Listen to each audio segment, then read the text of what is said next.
Bueno, sigamos. ¿Me están escuchando, no es cierto?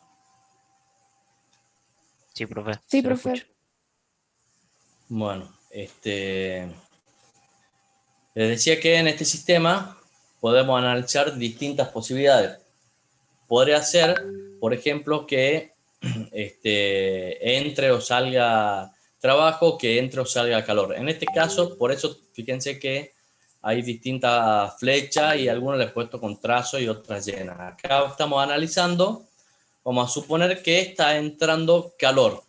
Así que olvídense de esta flechita que está acá con línea de trazo. Vamos a considerar las flechas con línea llena.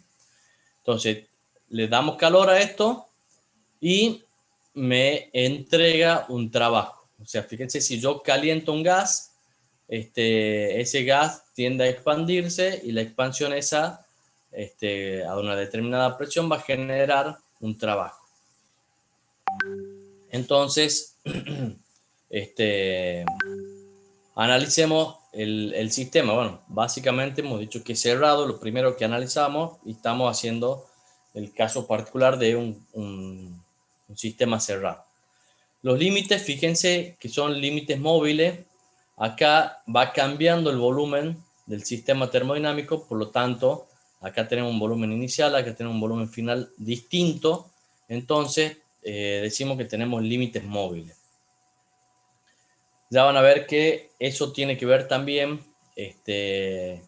con el sistema. Y fíjense que en este caso, como hay una variación en los límites del sistema, ha habido un trabajo que ha salido acá como un trabajo absoluto. En este caso, como un sistema cerrado, lo que sale acá es el trabajo absoluto. Respecto del calor, es diatérmano porque calor, hay un calor intercambiado con el medio. Fíjense, acá está entrando calor, por lo tanto es diatérmano. Y es mecánicamente no aislado porque sale acá un trabajo. Bueno, planteemos entonces el balance de energía.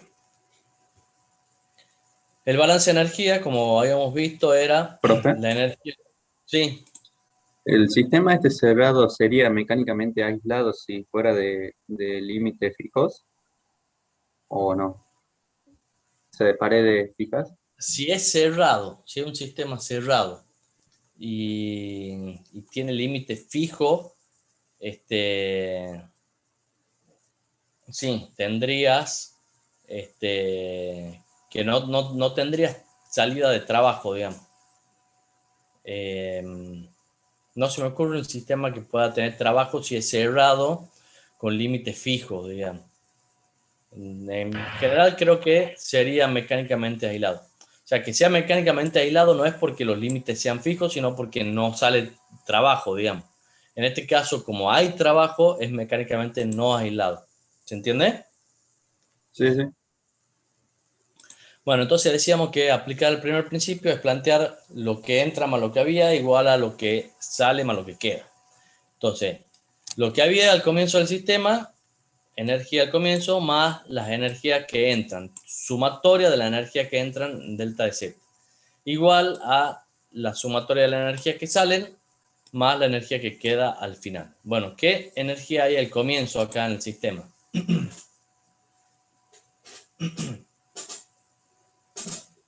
Energía interna. Energía interna. ¿Y qué energía entran? El calor. Que acá le ponemos 1, 2 entre la situación 1 y la situación 2, por eso le ponemos 1, 2, digamos. Y la energía 1 es porque es la energía que hay en el momento 1, digamos. O sea, a que esto tenga un solo subíndice significa que es la energía en ese momento particular. Y que esto tenga de 1 a 2 el calor que ha entrado durante el proceso ese. Bueno, ¿y qué es lo que sale del sistema? La sumatoria de la energía que salen. ¿Qué energía sale del sistema acá?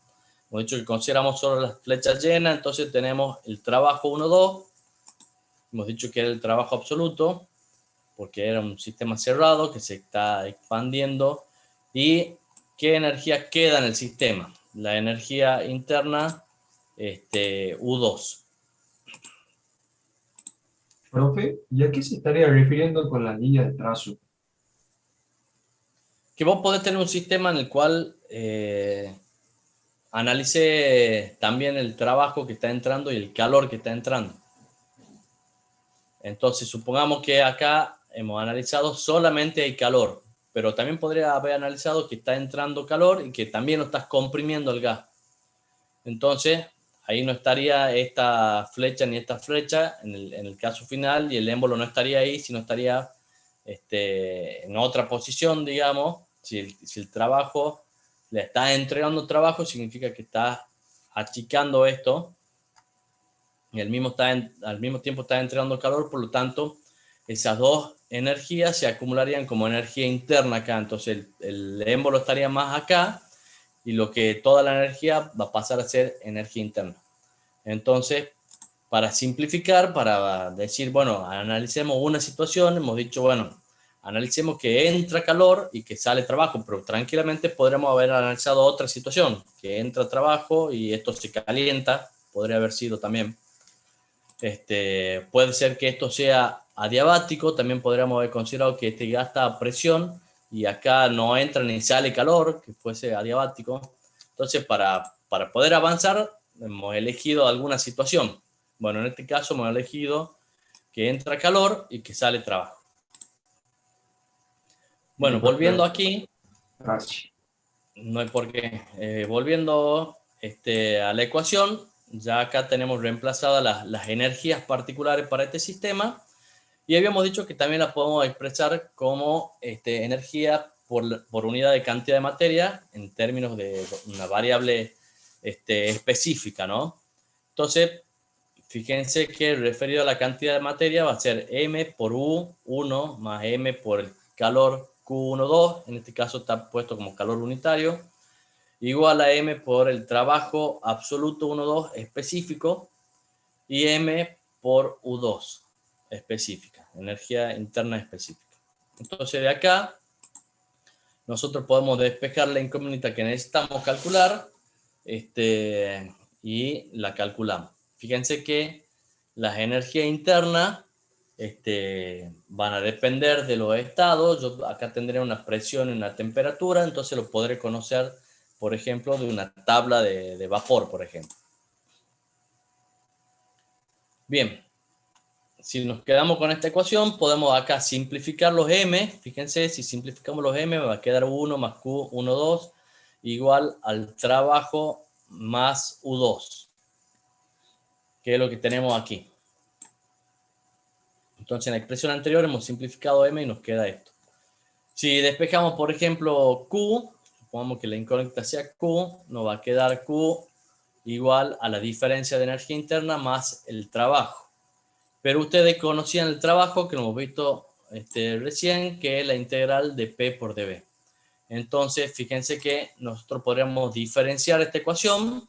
Entonces, tendríamos la diferencial de Q igual a la diferencial, o sea, esto es una diferencia. Cuando lo ponemos en forma diferencial, tendríamos la diferencial de U, y en este caso, la diferencial de una integral pasa a ser lo que está adentro, digamos. Tendríamos esa expresión de Q igual a du más P de B. Fíjense que esa expresión es la ecuación diferencial del primer principio para sistemas cerrados. Entonces, analizado como un sistema genérico, vemos que esa ecuación representa el balance en un sistema cerrado en forma diferencial, ¿no? Bueno, y si a partir de esa ecuación analizamos distintos sistemas, podemos analizar dos casos particulares que nos van a ser muy útiles. Supongamos que el sistema es un sistema cerrado, por lo tanto vale esta ecuación, pero además es un sistema adiabático. O sea, si es adiabático, el dq va a ser igual a 0. Por lo tanto, fíjense que de acá podemos despejar, vamos a tener du igual, bueno, pasa con signo negativo, menos du igual a P de B, lo que tenemos acá. Entonces, si hacemos la integral, vamos a ver que la variación de energía interna se convierte en trabajo absoluto. Entonces, básicamente, si en un sistema cerrado no intercambiamos calor con el medio, entonces toda la variación de energía interna se va a transformar en trabajo absoluto, o viceversa. Si yo le entrego trabajo a ese sistema, pero es adiabático, o sea, no puede intercambiar calor con el medio, todo el trabajo que le entregue se va a transformar en energía interna. ¿Se entiende? Y bueno, y eso explica también un poco la pregunta que me hacían recién. O sea, acá si bien hemos asumido un caso particular, pero en forma genérica tenemos esta ecuación. Entonces, podemos analizar ya a partir de esta ecuación, por ejemplo, el caso que les decía recién en el ejemplo, hace un rato, que el sistema sea adiabático. Entonces, si el sistema es adiabático, vamos a tener que todo el trabajo que yo le entregue al sistema se va a transformar en... Uy, se le cayó.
Bueno, vamos de nuevo, que se ha cortado.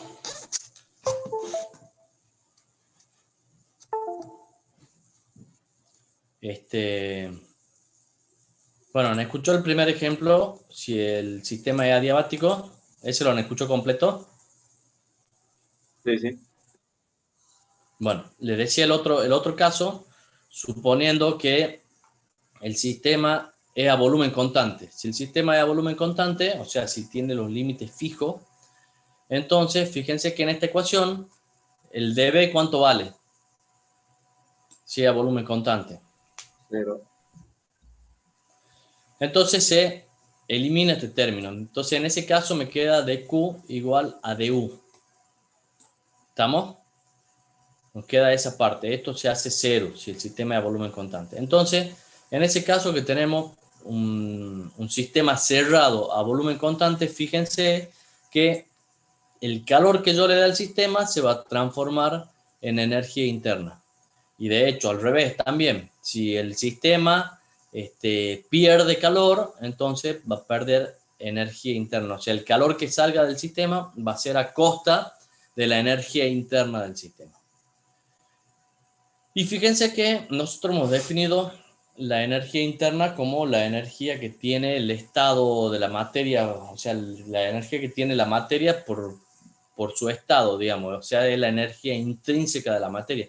Pero esto nos permite determinar las diferencias de energía interna haciendo diferencia de calores, ¿no? Entonces yo, a partir de un sistema cerrado, puedo definir o conocer la energía interna. ¿Cómo? Bueno, yo agarro un sistema cerrado que tenga materia conocida adentro y lo voy calentando. Lo que vaya calentándolo, o sea, el calor que le vaya entregando va a ser justamente la diferencia de energía interna que va a tener el sistema.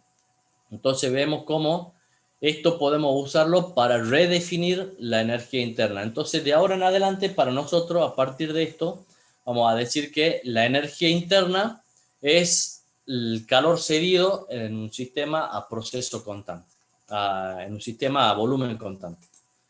Entonces, ¿qué es la energía interna? Calor a volumen constante. Cuando le pregunten en el final qué es la energía interna, ¿qué me van a contestar? Calor a volumen constante. Bien, excelente. Entonces, si bien la energía interna es la sumatoria de la energía de rotación, traslación, todo lo que decíamos, a lo que nos importa a nosotros desde el punto de vista matemático, digamos, para aplicarlo, es la energía interna es calor a volumen constante. Entonces, quédense con eso, no se olviden de eso. Y acuérdense también de esta expresión. Esto lo vamos a usar muy seguido, lo vamos a usar en distintas oportunidades para definir otras cosas, ¿no? Entonces acuérdense, entonces esto de Q igual a du más P de B es la ecuación diferencial del primer principio para sistemas cerrados. Bueno, entonces, ¿sí? Ahí usa la ecuación referida a la cantidad de materia para poder llegar a las unidades específicas o por preferencia, digamos. ¿Me repetí, por favor? Si nosotros siempre vamos a usar la ecuación de energía referida a la materia, a la cantidad de materia, en la diapositiva anterior. En la anterior, Sí, porque acá esto. Ajá, sí, siempre vamos a No, usar esta ecuación. no necesariamente, vos podés usar una ecuación como esta, Sí. o sea, expresando las magnitudes como magnitudes absolutas, o podés ponerla como magnitud específica o ¿cómo se llama?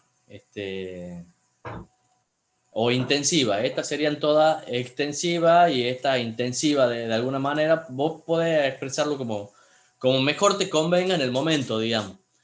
Pero sí, estos valores, las energías internas, aparecen como energía interna específica. Entonces, si bien vos podés hacer este balance, cuando vaya a la tabla de vapor va a usar esto, energía interna específica. Después lo multiplicarás por M, por la cantidad de materia de tu sistema, y lo vas a reemplazar acá. ¿Se entiende? O sea, puedes usar las dos formas, pero cuando vaya a las tablas siempre vas a sacar la energía específica, digamos. Ah, muy bien, gracias. Bueno, para seguir avanzando un poquito más, tenemos que ver una forma de energía que, si bien se le he mencionado anteriormente, no la hemos visto en detalle. Ahora la vemos acá, que es el trabajo de flujo, que le decía que era igual a la energía potencial de presión en su momento. Pero veamos qué es el trabajo de flujo, porque si son iguales matemáticamente, ¿por qué le ponemos distinto nombre, no? Entonces, fíjense que el trabajo de flujo, si yo tengo, por ejemplo, acá, esto vendría a ser como una cañería, digamos, para que haya flujo de materia en este sentido, tiene que haber un trabajo de flujo, digamos, tiene que haber una fuerza que me produzca el desplazamiento de la materia, y fuerza por desplazamiento es trabajo. Entonces, para que se genere esa fuerza, tiene que haber acá, digamos, una diferencia de presión. Por esa sección voy a tener una fuerza de presión. Esa fuerza de presión me va a generar este desplazamiento, entonces la fuerza por desplazamiento va a ser el trabajo. Entonces, fíjense, matemáticamente, el trabajo de flujo va a ser la fuerza de presión por el desplazamiento. Y si lo ponemos como una unidad específica por unidad de cantidad de materia, en este caso sería en el sistema internacional por unidad de masa, va a ser la fuerza de presión P mayúscula, fíjense, por el desplazamiento sobre la diferencial de masa. Esto estamos hablando de un elemento diferencial. Acá está como delta, pero lo podemos hacer tan chiquito como queramos que podemos aproximarlo, o sea, forma diferencial. Entonces acá tenemos la fuerza de presión, va a ser la presión por la superficie F, bueno, y siguiendo con la ecuación por dx sobre dm. Ahora, fíjense que F por dx, la sección por el desplazamiento de la materia me genera un volumen. Esa sección acá que tenemos, transversal, digamos, al eje del tubo, por el desplazamiento me genera un delta de M, un delta de B, un delta de volumen. Entonces vamos a tener P por B, de B con mayúscula, sobre dm. Ahora, dB con mayúscula sobre dm es lo mismo que el volumen específico. ¿Estamos? Entonces, fíjense que el trabajo de flujo específico por unidad de masa es P por B, P minúscula por B minúscula, o sea, la presión por el volumen específico. Que es lo mismo que P por 1 sobre B, por 1 sobre ρ, que es lo mismo que B. O sea, quédense con esta expresión, que es igual a la que ya conocíamos para la energía potencial de presión. Entonces, fíjense que matemáticamente la energía potencial de presión es lo mismo que el trabajo de flujo, que era P por B. ¿Y dónde aparecía la energía potencial de presión? Además, ¿dónde más la hemos visto?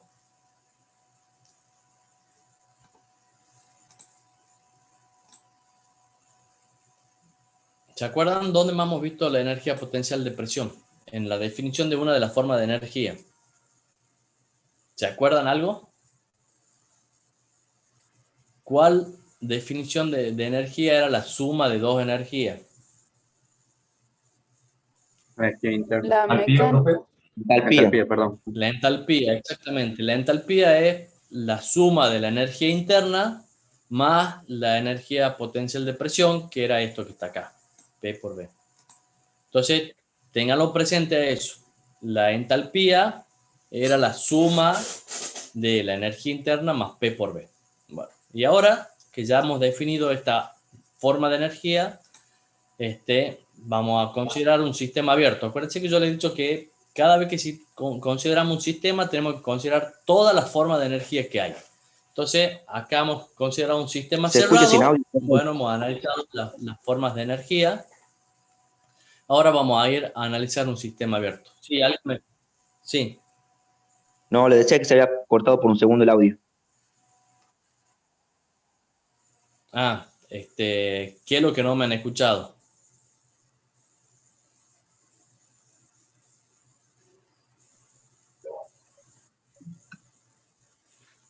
¿Me están escuchando ahí? Sí, no sé, yo escuché. Sí, profe, a mí sí. Te escucho todo. Bueno, ¿están todos con la cámara apagada? Sí, sí. Sí, por ahí cuando... Sí. Bien. No quita muchos recursos, digamos, de... Bueno, entonces les decía que en este sistema hemos analizado las formas de energía que podían haber.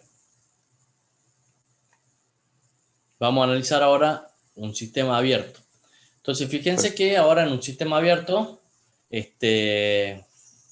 vamos a analizar en este caso un sistema abierto simplificado en el cual decimos que el sistema tiene límites fijos. O sea, no cambia el volumen del sistema. Por lo tanto, como no cambia el volumen del sistema, podemos hacer un solo dibujo, un solo esquema de la instalación. En vez de hacer un antes y un después, hacemos uno solo. ¿Cuáles son las formas de energía que podemos tener acá? Bueno, dentro del sistema puede haber energía interna, hay materia en el sistema, puede haber energía interna. Pero en este caso, como es un sistema abierto, la materia puede estar entrando o saliendo también. Por lo tanto, puede haber energía interna con la materia que entra y puede haber energía interna con la materia que sale. ¿Me van siguiendo? Sí, profe. Bueno, si la materia que está entrando tiene una velocidad, tendrá una energía cinética, lo mismo para la materia que sale. Y al mismo tiempo, tiene una energía potencial de altura, fíjense, la que entra y la que sale. Si hay una diferencia de altura entre la entrada y la salida, bueno, va a haber una diferencia de energía potencial por altura. Y fíjense que acá también tenemos la energía potencial de presión o el trabajo de flujo. O sea, si está entrando la materia acá, hay una energía que hace que entre la materia. Y si la materia está fluyendo acá hacia afuera, hay también una energía que hace que la materia fluya. Entonces, por lo tanto, tenemos que considerar acá también la energía potencial de presión. O sea, el trabajo de flujo. Bueno, y después también a través de los límites puede entrar o salir calor, y a través de los ejes puede entrar o salir trabajo o potencia.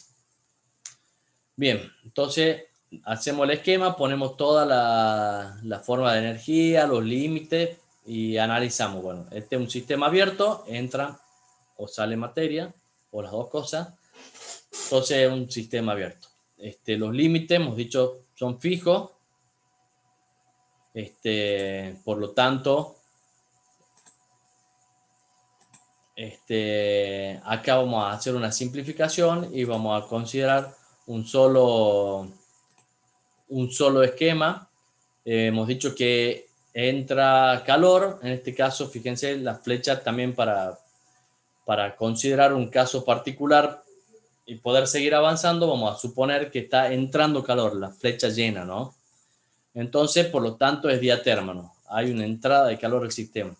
Vamos a suponer que sale trabajo, por lo tanto es mecánicamente no aislado. Y vamos a suponer, para simplificar, que es un sistema estacionario. ¿Qué era un sistema estacionario? Un sistema que tiene todas sus variables constantes con respecto al tiempo. Entonces, acá todo el tiempo va a haber una temperatura constante, un caudal constante. Acá la salida va a haber una temperatura constante, un caudal constante. El trabajo que va a estar saliendo acá va a ser constante también. O sea, todo se va a mantener constante con respecto al tiempo. Bien.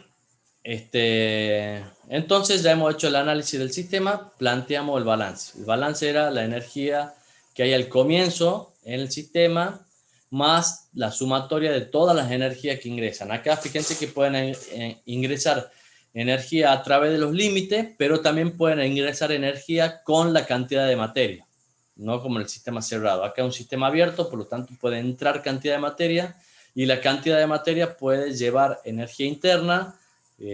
Puede haber un trabajo de flujo acá que entre la materia, puede haber diferencia de energía cinética, energía potencial, así que en este caso hay que tener en cuenta más tipos o formas de energía.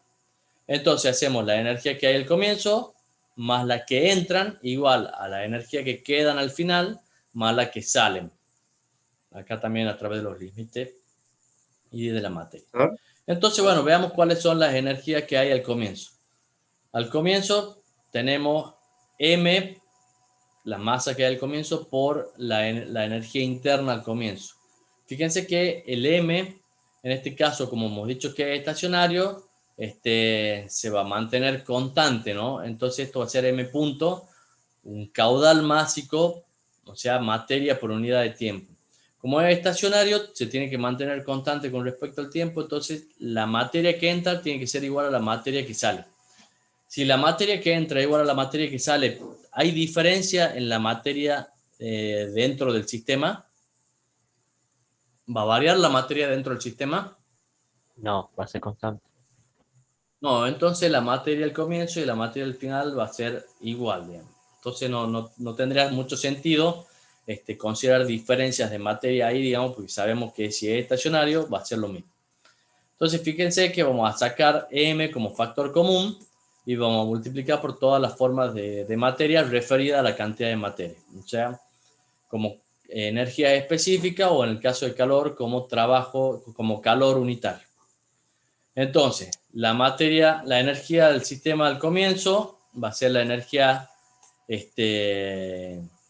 va a ser igual que al final, porque todo se mantiene constante. Entonces esto no lo vamos a considerar. Las diferencias de energía al comienzo y al final en el sistema van a ser cero, porque es un sistema estacionario. Entonces vamos a considerar las energías que entran y salen del sistema. Las que entran y salen del sistema, fíjense, acá entra una cierta cantidad de materia M punto con una energía interna U1. ¿Qué más? Entra esa materia con la energía potencial de desplazamiento P1V1. Entra con una energía cinética C cuadrado sobre 2 o C cuadrado sobre 2G si hablamos del sistema técnico. En este caso lo analicemos por el sistema internacional, entonces C cuadrado sobre 2. C1 cuadrado sobre 2. ¿Qué más entra? Entra calor. M punto por Q12, calor unitario 1,2. Y esta materia tiene una cierta altura a partir de una referencia que le llamamos, esta sería la altura 0, entonces acá tiene una altura H1, entonces va a tener G por H1 en el sistema internacional. Y bueno, ¿qué es lo que sale? Lo que sale con la cantidad de materia va a ser M.2 por la energía interna a la salida, por la energía potencial de presión, la energía cinética y la energía potencial de altura. La sumatoria de todo eso es con la cantidad de materia, pero también hay energía que sale acá a través de los límites, a través de este eje, que va a ser M por el trabajo 1,2. M punto por el trabajo 1,2. Entonces, fíjense que la ecuación nos queda como está acá abajo. También, de nuevo, podemos simplificar los M, podemos despejar la incógnita que no conozcamos. Pero para avanzar un poquito, vamos a hacer algunas suposiciones. Vamos a despejar, por ejemplo, acá el trabajo. El trabajo, entonces despejando, va a ser Q más la diferencia de energía interna. Estamos agrupando acá los miembros que son iguales, las distintas formas de energía las estamos agrupando. Entonces, el calor más la diferencia de energía interna más la diferencia de presión de energía potencial de presión más la diferencia de energía cinética más la diferencia de energía potencial. Si reagrupamos, ordenamos, nos queda esta expresión, donde fíjense que si lo ponemos por subíndice, digamos, acá tenemos 1 más P1V1. ¿Y eso qué era? Justamente la entalpía. Entonces acá tenemos U2 más P2V2, la entalpía 2. Entonces fíjense que lo puedo expresar de esta manera. Entonces, ¿para qué voy a estar entrando a la tabla de vapor dos veces y sacando distintas variables? Por un lado la energía interna, por el otro lado P1 y V1. Si directamente puedo entrar a la tabla y sacar directamente la entalpía. ¿Estamos? Entonces, esta forma sería una forma más rápida de hacer un balance. En vez de considerar por separado la energía interna más la presión y el volumen, la energía interna más la energía potencial de presión, directamente considero la entalpía. Ahora fíjense que nosotros podemos simplificar, podemos considerar que la energía cinética y la energía potencial de presión son despreciables con respecto a los otros términos. Es algo que se da mucho en la práctica. Fíjense que en este sistema muchas veces la diferencia que puede haber de altura de acá a acá, imagínense cualquier máquina, la diferencia que puede haber entre la entrada y la salida, supongamos un motor de combustión interna. El combustible entra a esta altura y los gases salen a esta altura. ¿Qué diferencia puede haber en un motor ahí? Nada, ¿no es cierto? Comparado con la energía química del combustible, con el calor puesto en juego, es despreciable. Entonces muchas veces se simplifica la diferencia de energía potencial y también la diferencia de energía cinética, o sea, son despreciables comparado al resto de las energías puestas en juego. Entonces, en esos casos nos podemos quedar con la ecuación hasta acá. Entonces, fíjense, esta sería la ecuación para el primer principio cuando la energía cinética y la energía potencial son despreciables, que son casos que se dan muy seguido en la práctica. Y si diferenciamos esta expresión y la reordenamos, nos quedaría esta expresión. de Q igual a DI más la diferencial de trabajo. O sea, fíjense, diferenciamos acá, tengo la diferencial del trabajo, acá tengo DQ y esto es una diferencia, por lo tanto me queda la diferencial de I. Entonces, fíjense, esta expresión le llamamos ecuación 1 y vamos a desarrollar un poquito más esta expresión para los sistemas abiertos. Bueno, en un ratito se corta el Zoom. Cuando se corte, volvemos a entrar de nuevo con el mismo link, ¿no? Bueno, para desarrollar un poquito esta ecuación, recordemos que la definición de entalpía es I igual a U más P por B. Entonces podemos diferenciar esto y después reemplazarlo acá. Fíjense que la diferencial va a ser la diferencial de una suma de un término más la diferencial de un producto, ¿no? Entonces de I va a ser igual a du, la diferencial de u, más la diferencial de un producto, que va a ser el primero sin diferencial por el segundo diferenciado, más el segundo sin diferencial por el primero diferenciado. Entonces esto sería la diferencial de I, partiendo de la definición